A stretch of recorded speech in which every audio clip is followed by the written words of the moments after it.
అందరికీ నమస్కారం. Welcome to my channel. ఈరోజు వీడియోలో మనం ప్రేమ జీవితం అనే ఒక కథ గురించి తెలుసుకుందాం. శ్రావణి సహజ సిద్ధమైన అందంతో ఏ ఆభరణాలు లేకున్నా సన్నని చిరునవ్వు నిత్యాభరణంగా వీలైనంత ప్రశాంతంగా ఉంటుంది. నలుగురు ఆడపిల్లలున్న మధ్యతరగతి కుటుంబం ఆమె పుట్టిల్లు. ఈ వీడియో చూసే ముందు ఒక లైక్ చేసి నా ఛానల్ని సబ్స్క్రైబ్ చేసుకోండి. కాలేజీకి వెళ్ళి వచ్చేటప్పుడు ఆమె ఫ్రెండ్ అన్న ఒకరు సిటీ బస్సులో రోజు శ్రావణిని ఆరాధనగా చూస్తూ ఉండేవాడు. అది శ్రావణికి తెలుసు. అతను కనబడగానే శ్రావణి మోము ఎర్రబడిపోయేది.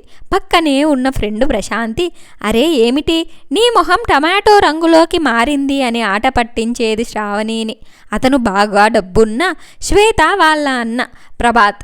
శ్వేత శ్రావణి క్లాస్మేట్. శ్వేత స్కూటీ మీద వచ్చి వెళ్ళేది కాలేజీకి. ప్రభాత్కి బైక్ ఉన్న కాలేజీకి మాత్రం శ్రావణి కోసం బస్సు ప్రయాణం చేసేవాడు. అతనికి శ్రావణి అంటే చాలా ఇష్టం.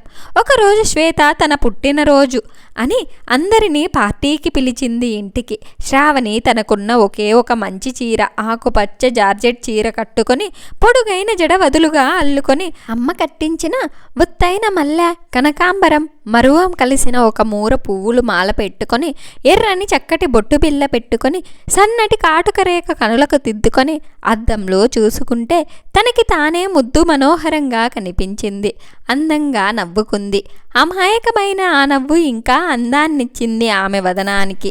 వెనక నుంచి కూతుర్ని అద్దంలో చూస్తున్న తల్లి రేఖ, చాలేవే నిన్ను నువ్వు చూసుకొని మురిసిపోయేది, తొందరగా వెళ్ళొచ్చి చదువుకో అని ముద్దుగా మందలించింది. పార్టీలో అందరూ మెరిసిపోతున్నారు. వారి మధ్య తాను తన చీర వెలవెలబోతున్నాయి అనిపించింది శ్రావణికి. ప్రశాంతి అడిగింది, ఏమైంది డల్లుగా ఉన్నావని. ఏం లేదు అని చెప్పింది శ్రావణి. కూల్ డ్రింక్ తాగుతూ ఓ పక్కన కూర్చున్నారు శ్రావణి, ప్రశాంతి. పెద్ద వాళ్ళు వచ్చి బాగా హడావిడి జరుగుతోంది పార్టీ. ప్రభాత్ ఎంత బిజీగా తిరుగుతున్నా శ్రావణిని కెమెరాలో బంధిస్తూ శ్రావణిని కనులారా చూసుకుంటూ శ్రావణి తనని చూసినప్పుడు ఓ చిన్న నవ్వు నవ్వి పలకరిస్తూ అన్నగా తన బాధ్యత, ప్రేమికునిగా తన సంతోషం రెండూ సమానంగా చూసుకుంటున్నాడు. చివరిగా ఫ్రెండ్స్ అందరితో గ్రూప్ ఫోటో అంది శ్వేత. అందరూ ఖరీదైన డ్రెస్సులు వేసుకొచ్చారు. తాను అచ్చ తెలుగందంలా ఉన్నా వాళ్ళందరి మధ్య తీసికట్టుగా ఉన్నానేమో అనిపించింది శ్రావణికి. కానీ 4 రోజుల తర్వాత శ్వేత ఆల్బమ్ తెచ్చి ఫోటోలు చూపిస్తోంది. ఫ్రెండ్స్ అందరూ దిగిన ఫోటోలో శ్రావణి నిడారంబరంగా ఉన్నా కూడా కుందనపు బొమ్మల అందాల రాశిగా కనబడుతోంది. ఓయ్ శ్రావణి, ఇంత బాగున్నావేంటి? మేము వేలకు వేలు పోసి కొనుక్కున్న డ్రెస్సుల్లో కూడా నీ అంత అందంగా లేము అంది శ్వేత. మా అమ్మకి ఈ ఫోటో చూపించి తెస్తాను, ఈ ఫోటో నాకు ఇస్తావా అడిగింది శ్రావణి శ్వేతని. నువ్వే ఈ ఫోటోని దాచుకో, తెచ్చివ్వక్కర్లేదు, నేను ఇంకో కాపీ ప్రింట్ చేయించుకుంటాలే అంది శ్వేత. శ్రావణి బుగ్గని అల్లరిగా పట్టి లాగుతూ, అర్ధమొగుడు కదా అందుకే ఇలా చిలిపి వేషాలేస్తోంది అని ప్రశాంతి శ్రావణి చెవులో చెప్పింది. అని శ్రావణి ప్రశాంతిని భుజం మీద కొట్టింది. ఆల్బంలో ఫోటో చూసుకుని ఆ పాత మధురాలను జ్ఞాపకం తెచ్చుకుంది ఈనాటి శ్రావణి. కూతురు నీలిమ భర్త జై ఇంటికొచ్చే వేలయ్యిందని టీ పకోడీలు తయారు చెయ్యాలని ఆల్బమ్ అల్మారాలో పెట్టేసి లేచింది శ్రావణి. పకోడీలు చేసి మల్లె పూల మాల కడుతూ మళ్ళీ పాత జ్ఞాపకాల్లోకి జారింది శ్రావణి. బస్సు దిగి రోజులాగా నడిచి వెళ్తున్నారు శ్రావణి, ప్రశాంతి. వీణు అని మృదువైన గొంతు వినపడింది శ్రావణికి. తల తిప్పి చూస్తే ప్రభాత్. కంగారుగా అనిపించింది శ్రావణికి. వీణు, అమ్మకి నిన్ననే నేను నీ గురించి చెప్పాను, మీ ఇంటికి వస్తానంది అమ్మ. ఒకటి ముందుగా చెప్పు, నీకు నేనంటే ఇష్టమేనా అని అడిగాడు. ఊహు అని తల అడ్డంగా ఊపేసింది శ్రావణి. స్పష్టంగా బాధ కనపడింది ప్రభాత్ కళ్ళల్లో. అయినా అతను వెంటనే తన మొహంలో కళ్ళలో బాధ కనపడకుండా చిన్నగా నవ్వేశాడు. వీణు, నాకు నువ్వంటే చాలా ఇష్టం. అదే మాట నిన్న అమ్మకు చెప్పాను. మీ ఇంటికొచ్చి మీ అమ్మా నాన్నతో మాట్లాడతారు మా అమ్మ అని చెప్పాడు ప్రభాత్. ఊ సరే అనేసింది. ఈసారి నిజాయితీగా ప్రభాత్ మీద ఇష్టాన్ని మాటల్లో, కాటుక కన్నుల్లో తెలియజేస్తూ శ్రావణి. ఏమయ్యింది? ఎందుకీ తడబాటు, కంగారు అన్నట్టు కళ్ళతోనే ప్రశ్నించాడు ప్రభాత్. ఏం లేదు అన్నట్టు తలూపుతూ సన్నగా నవ్వింది శ్రావణి. ఆ రోజు ఇంటికెళ్ళాక బియ్యం ఏరుతూ ఆలోచనల్లో పడి చేట పడేసింది. బియ్యం నేల మీద పడిపోతే అన్నీ శుభ్రంగా ఎత్తి కడిగింది. కాఫీ మరిగించజేసింది. కూర తరుగుతూ చెయ్యి కోసుకుంది. ఏమయ్యింది వాణి నీకు?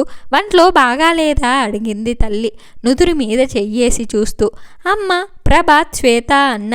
వారి అమ్మగారు మనింటికొచ్చి నన్ను చూసుకుంటానని అడుగుతారట. ఇది విన్నప్పటి నుంచి నాకు అయోమయంగా ఉంది అంది తల్లి భుజం మీద తలవాలుస్తూ. నీకెవరు చెప్పారని అడిగింది తల్లి. ఆ అబ్బాయే అంది శ్రావణి. నీకెందుకే అబ్బాయితో మాటలు? తిన్నగా ఇంటికి రాకుండా అని మందలించింది తల్లి రేఖ. లేదమ్మా, అతనే ఈ మాట చెప్పేసి వెళ్ళిపోయాడు అంది శ్రావణి. వాణి జాగ్రత్తగా ఉండాలమ్మా, ఈ రోజుల్లో ఎవరినీ నమ్మకూడదని చెప్పింది రేఖ. ఆ రోజు ఇందుమతి కొడుకు చెప్పాడని శ్రావణి ఇంటికి వచ్చింది. కారులో దిగి వస్తున్న ఇందుమతిని రేఖ గౌరవంగా ఆహ్వానించింది. వేడివేడిగా మినపరొట్టె, కారప్పొడి, అల్లం పచ్చడితో చేసి పెట్టింది. కమ్మటి ఆ రుచికి మొహమాటం వదిలేసి మరీ తింది ఇష్టంగా ఇందుమతి. కాఫీ తాగుతూ రేఖతో చెప్పింది. నాకు మా అబ్బాయి ఇష్టానికి అడ్డు చెప్పాలని లేదు, కానీ మా వారు స్థాయిని చూసి ఒప్పుకొనే మనిషి. మీ సంబంధానికి ఆయన ఒప్పుకోరు. మీకు ఇప్పటికే అయిన సంబంధం ఉందని చెప్పేయండి మా అబ్బాయికి. బహుశా మీ అమ్మాయి వాడితో మాట్లాడుతూనే ఉంటుందేమో కదా అంది ఇందుమతి.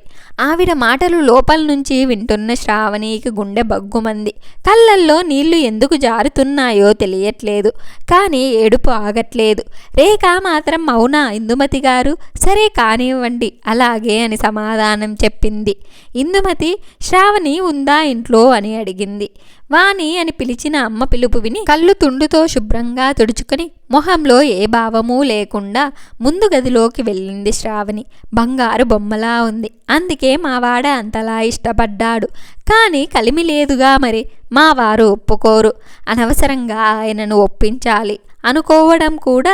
పెళ్లి ఖర్చులకు నేనైనా డబ్బు ఇస్తాను, కానీ తర్వాత ఈ ఇంటికి ఆ ఇంటికి రాకపోకలప్పుడైనా ఆయన మిమ్మల్ని తక్కువ కడతారు. అప్పుడు మన అందరికీ మనసుకి బాధగానే ఉంటుంది. అందుకే ముందే సరైన నిర్ణయం తీసుకుంటే మంచిదని అంది ఇందుమతి ప్రేమగానే శ్రావణి తల నెమురుతూ. రేఖ శ్రావణిని చూసి వాణి లోపలికి వెళ్ళమ్మా అంది. శ్రావణి వెళ్ళింది. మనసు కష్టపెట్టుకోవద్దు రేఖ, పిల్లలు చిన్నవాళ్ళు, వాళ్ళకి ఇవన్నీ తట్టవు కదా అంది ఇందుమతి సంజాయిషీగా చెప్పింది రేఖతో. అవునండి నిజమే, అంతా నిష్ఠూరం కంటే ఆది నిష్ఠూరం మంచిది. ఎవరి స్థాయికి తగ్గట్టు వారుంటే మంచిదేగా అంది స్థితప్రజ్ఞతతో రేఖ. ఇందుమతి రేఖను దగ్గరికి తీసుకుని వెళ్ళొస్తాను అని చెప్పి వెళ్ళిపోయింది. శ్రావణి వెక్కి వెక్కి ఏడుస్తుంది. రేఖ లోపలికి వెళ్ళేటప్పటికి వాణి ఎందుకమ్మా ఏడవడం? అంతస్తుల్లో ఉండే అంతరాలు బంధాలను సరిగ్గా నడవనీయవు తల్లి, అర్థం చేసుకో. ఆవిడ ఒక తల్లే, నేను నీ తల్లినే. మాకు తెలుసు కదమ్మా మీకు ఏది మంచిదో కాదో అని ఓదారుస్తోంది రేఖ శ్రావణిని. అప్పుడే వచ్చిన ప్రశాంతి అంతా అర్థం చేసుకుంది. ప్రభాత్ బస్సులో రావడం మానలేదు. శ్రావణి మాత్రం అతన్ని పట్టించుకోవడం మానేసింది. అందరివి అందుకోవాలని ఆశపడే తత్వం కాదు శ్రావణిది. ప్రశాంతి శ్రావణిని ఆట పట్టించే మాటలు మూగబోయాయి. బీకాం చేసిన శ్రావణి ట్యూషన్లు చెప్పేది, డబ్బులు కూడబెట్టేది, ఎన్ని సంబంధాలు తెచ్చినా సమయం కావాలి అనే సమాధానం మాత్రమే చెప్పేది. ప్రశాంతి, శ్వేత తమకు తగ్గవారితో పెళ్లి చేసుకున్నారు. ప్రభాత్ శ్రావణి కాలేజీ చదువు అయ్యాక బస్సులో రావట్లేదని శ్రావణి ఇంటి చుట్టూ తిరిగేవాడు. శ్రావణి అసలు పట్టించుకునేది కాదు ప్రభాత్ని. ఇందుమతి ఎంత నచ్చ చెప్పినా ఇంకో అమ్మాయిని పెళ్లి చేసుకోలేదు ప్రభాత్. మనసు కుదుటపడి వేరే 3 అక్క చెల్లెళ్ళు పెళ్ళిళ్ళు అయినా తన పెళ్లి కాలేదని అమ్మా నాన్న దిగులు పడుతుంటే పెళ్లికి సరే అంది శ్రావణి. జై ఓ కాలేజీలో లెక్చరర్, శ్రావణి కూడా ట్యూషన్ చెబుతుందని ఇద్దరూ ఒకే ఉద్యోగ ధర్మాన్ని నిర్వర్తిస్తూ ఆర్థికంగా హాయిగా జరిగిపోతుంది అనుకొని పెళ్లికి ముందడుగేశారు. పెళ్లికి ముందు పెళ్లి సమయంలోనూ ఇందుమతికి ప్రభాత్ని తమ ఇంటి వైపు రాకుండా చూసుకోమని రేఖ కబురు పంపింది. ప్రభాత్ మళ్ళీ కనబడలేదు. ఏ రాతల మురికి చేయని తెల్ల కాగితం లాంటి మనసుతో శ్రావణి జైకి అర్ధాంగయ్యింది. ఫలితంగా నీలిమ పుట్టింది. ముచ్చటైన సంసారం. ఎప్పుడన్నా ఇలా ఆల్బంలో ఫోటో కనిపిస్తే కాసేపు ఆ పాత జ్ఞాపకాలు దోసిట్లో పెట్టుకొని మనసు హెచ్చరించగానే పిడికెడు గుండెలోని జ్ఞాపకాలను తరిమేస్తుంటుంది శ్రావణి. ఇప్పుడు శ్రావణి జై మధ్యతరగతి కంటే ఎగువ ఉన్న వారి కోవలోకి వస్తారు. నీలిమ ఓ రోజు చెప్పింది, అమ్మ, నవీన్ బాగా చదువుతాడు, పాటలైతే సూపర్గా పాడతాడు, నాకు భలే ఇష్టం అతనంటే అంది శ్రావణితో. అలా అలా నవీన్ నామజపం ఎక్కువగానే చేస్తోంది మధ్య నీలిమ. నీలిమ బర్త్డే పార్టీకి వచ్చారు స్నేహితులు. వారిలో నవీన్ సాదాగా ఉన్నాడా మనిషి. పార్టీ అయ్యాక చెప్పింది నీలిమ, అమ్మ, అతను పల్లెటూరు నుంచి వచ్చాడు, రైతు బిడ్డ. పంటలు సరిగ్గా పండితే ఇల్లు బాగా నడుస్తుందట, లేదంటే అప్పులు తిప్పలు పాపం వారింట్లో అని వివరాలు చెప్పింది తల్లికి తనంతట తానుగానే. అవునా అంది శ్రావణి.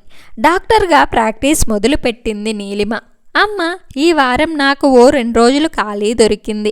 నవీన్ వాళ్ళ ఊరు చూసొద్దామమ్మా, నాన్నకు చెప్పు అంది నీలిమ. సరే అంది శ్రావణి. నవీన్ ఊరు శైలవరం. రోడ్డు బాలేదు. క్వాలిస్ బండిలో వెళ్తున్నారు కాబట్టి. కానీ ఎత్తు తక్కువ కారు అయి ఉంటే ఎగుడు దిగుడు రోడ్డుకి కారు మధ్యలోనే ఇబ్బంది పెట్టేదేమో అనేలా అస్తవ్యస్తంగా ఉంది రోడ్డు. నవీన్ ఇల్లు పెంకుటిల్లు. ఇల్లు పెద్దది, పాతది, చూడడానికి చాలా బాగుంది. బాగా ఆదరించారు నవీన్ తల్లిదండ్రులు. వేడిగా అన్నాలు తిని బయట వేసిన నులక మంచాల మీద కూర్చొని కబుర్లు చెప్పుకుంటున్నారందరూ. అంబ అనే ఆవుల అరుపులు, మేకలు మే అనే పిలుపులు, చుట్టూ ఖాళీ స్థలం, గాలికి తాము ఊగుతూ ఇంకా మంచి గాలిని అందిస్తున్న పెద్ద పెద్ద పచ్చని వేప చెట్లు, మామిడి చెట్లు, దూరంగా తాటి చెట్లు, ఎగిరే కాకులు, వాకిట్లో వాళ్ళు నించుని చిట్టి తలను ఆహారం కోసం వెతుక్కుంటూ అటూ ఇటూ తిప్పే పిచ్చుకలు. చాలా అందమైన అనుభూతిని కలిగించే ప్రకృతి. సావాస నిలయంగా పల్లెటూరు. ఆ ఆనందాన్ని ఆస్వాదిస్తూ నీలిమ, శ్రావణి, జై. నవీన్ పొలం నుంచి వచ్చాడు. నవ్వుతూ పలకరించాడు. ఎలా ఉండబోతోంది పంట ఈసారని అడిగాడు జై. సాధ్యమైనంత కష్టపడుతున్నానండి. లాభం మాట దేవుడెరుగు. కనీసం నష్టపోకుండా అంతా ప్లాన్ చేసుకుంటున్నానన్నాడు నమ్మకంగా, ఆత్మవిశ్వాసంగా. చదివిన చదువుతో వచ్చిన జ్ఞానాన్ని వృధా పోనివ్వనన్నాడు ధైర్యంగా. అన్నం తిను నవీన్, ప్రేమగా గుర్తు చేసింది నీలిమ.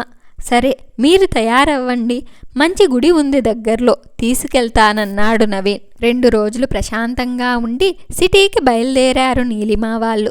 ఎంత చదువుకున్నా పల్లెటూరులో ఉండి వ్యవసాయం చెయ్యాలనుకున్నాడు యువరైతు నవీన్. 3 ఏళ్లు గడిచాయి. నవీన్ తన సొంత అనుభవాలతో వ్యవసాయంలోని లోటుపాట్లు, మెలకువలు అన్నీ బాగా అర్థం చేసుకున్నాడు. రైతు బిడ్డగా, యువరైతుగా మంచి అవగాహనతో నడుచుకుంటున్నాడు.